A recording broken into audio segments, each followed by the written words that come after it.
A paz do Senhor Jesus, que Deus abençoe o nosso dia. O livro de Gênesis, capítulo 6, versículo 18. Deus disse para Noé: Estabelecerei a minha aliança contigo. Tu entrarás na arca com tua mulher, com teus filhos e com as mulheres do teu filho. Havendo Deus criado o homem à sua imagem, conforme a sua semelhança, conforme descrito em Gênesis capítulo 1, versículo 26 e 27, havendo o homem e a mulher cedido à tentação de Satanás e assim caindo no seu pecado deliberado, conforme capítulo 3 de Gênesis, a Bíblia diz que então é mencionado no capítulo 6, que vendo Deus a corrupção, o corrompimento dos corações do homem, de tal forma que os pensamentos da humanidade depois do pecado era continuamente mau. A Bíblia diz que Deus então se arrepende de ter feito o homem sobre a face da terra e decreta sobre o homem agora 120 anos, porque Deus disse que o espírito dele já não mais permaneceria com o homem, porque o homem também era carne. Não iria contender com o homem, devido ao homem ser carne, andar no pecado. Então Deus estabelece aqui 120 anos de idade para o homem. E ele então decide destruir toda a criação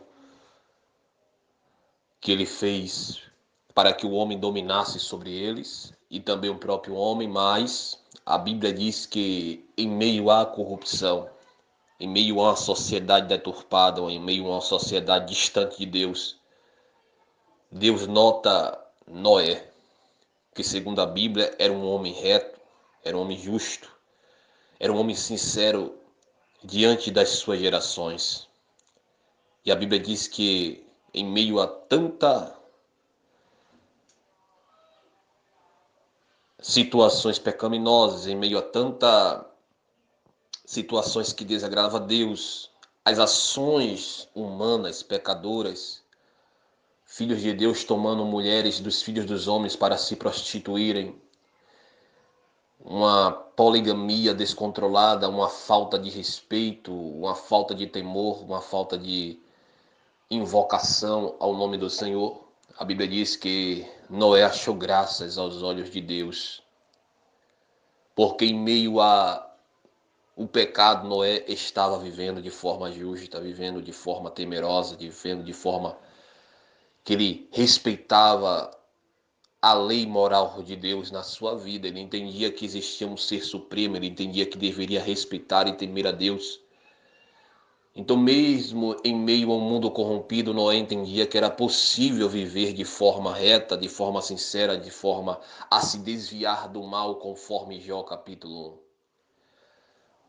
Então Deus agora, vendo a Noé, ele vai chamar Noé e vai dizer: olha, eu tenho um plano de destruição para esta humanidade, mas contigo, Noé, visto que eu tenho notado a tua sinceridade, visto que eu tenho notado a tua retidão, eu vou estabelecer o meu concerto contigo.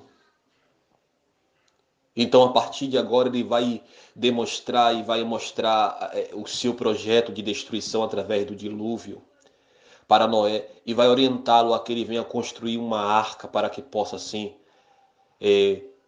fazer compartimentos a fim de guardar algumas espécies animais para a sobrevivência e para a procriação de um novo mundo, de uma nova criação, de uma recriação da parte do Senhor com um projeto de permanecer assim o resgate da humanidade por intermédio da vinda do seu Filho Messias ungido, Cristo Jesus, que morreu para nos salvar. Para isso era necessário deixar uma base, para isso era necessário deixar, na verdade, um remanescente, e esse remanescente era Noé. Em meio a tanta pessoa pecadora, Noé estava ali como remanescente para ser guardado, para ser, na verdade, usado por Deus para dar continuidade ao plano de salvação do homem, redenção do mesmo. E podemos perceber aqui que Noé acata as orientações de Deus, conforme tudo Deus falou, o compartimento, o tamanho, a forma com que ele devia fazer a arca. E Deus então dá uma ordem: virá o dilúvio, mas eu quero que você entre na arca. Tanto você quanto a tua esposa, quanto os teus filhos e as tuas noras. No total, calculando-se ali, havia, na verdade, 6 pessoas. Noé, a esposa, os 3 filhos. E aí acrescenta-se mais 2. Noé, a esposa, os 3 filhos, são 5. Mais 3 noras são 8. Então, no total, temos 8 pessoas que Deus reservou do juízo sobre a humanidade que veio através das águas do dilúvio. Então, para sobreviver, para ser salvo, era preciso atender à voz de Deus, à ordem de Deus. Faz uma arca, constrói uma arca e entra nela. Depois que vocês entrarem, eu mesmo, o Senhor, fecharei a porta por fora, abetumando, para que ninguém possa entrar e para que a porta não venha a abrir durante o dilúvio. Entra na arca e serás salvo. Eu aprendo isso aqui, irmãos, porque hoje vivemos em um dia que é chamado os últimos dias na Terra, dias difíceis, dias de dificuldades, dias de sinais dos fins dos tempos, e percebemos que, assim como Deus deu uma ordem para Noé entrar na arca, assim também nós recebemos uma orientação de alguém, de alguma parte, alguém pregando o evangelho, as boas novas, anunciando a Cristo. E Cristo se declarou ser a porta da salvação. De tal forma que, se nós queremos alcançar a vida eterna, se nós queremos ser guardados por Deus da morte eterna, da condenação eterna, só tem uma porta pela qual podemos ser salvos, que é Jesus Cristo. Jesus Cristo declarou ser a porta em João capítulo 10, quando ele disse: eu sou a porta, e quem entrar por mim salvar-se-á.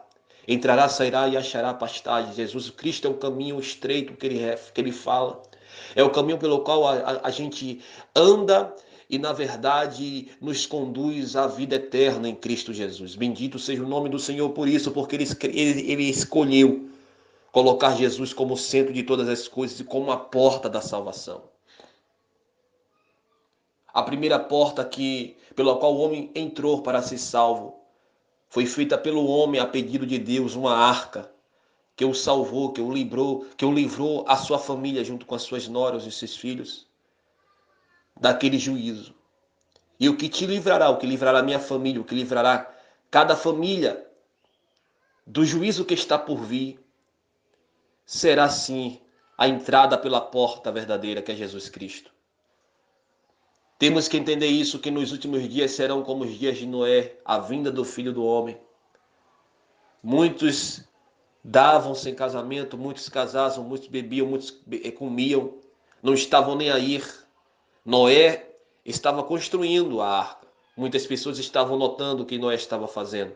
Quem sabe alguém chegava para ele e perguntava o porquê daquela construção. E certamente Noé não omitia o plano de Deus, porque Noé não era orgulhoso.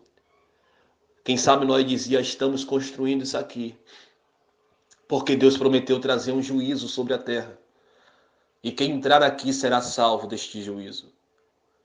Talvez as pessoas zombavam de Noé, porque eles comiam, eles bebiam, eles fogavam e diziam: amanhã morreremos. Mas, queridos, hoje não é diferente. A gente prega o evangelho, a gente anuncia a Cristo como porta única para a salvação. E muitas pessoas ainda zombam, muitas pessoas ainda fazem gracejos, muitas pessoas ainda dizem que isso é loucura, que isso é ilusão, que isso é conto de carochinha, que isso é conto de fada. E quando vier, na verdade, juízo, se darão conta que não era mentira, que não era fábula, que não era conto de fadas nenhuma. Era sim a verdade escrita na palavra de Deus. Então, que possamos orar para que os nossos familiares que ainda não entenderam esse projeto, esse propósito de Deus de entrarmos pela porta que é Jesus para sermos salvos do juízo. A segunda carta de Pedro, no capítulo 3, vai dizer que esta terra agora está reservada para o juízo com fogo. Se outrora foi destruída com água, agora será destruída com fogo, mas aqueles que estão em Jesus estão esperando a cidade santa descer do céu, bendito seja o nome do Senhor. E estaremos com Deus e Ele com nós seremos o seu filho, Ele será o nosso Deus, nós seremos o seu povo e Ele será o nosso Deus.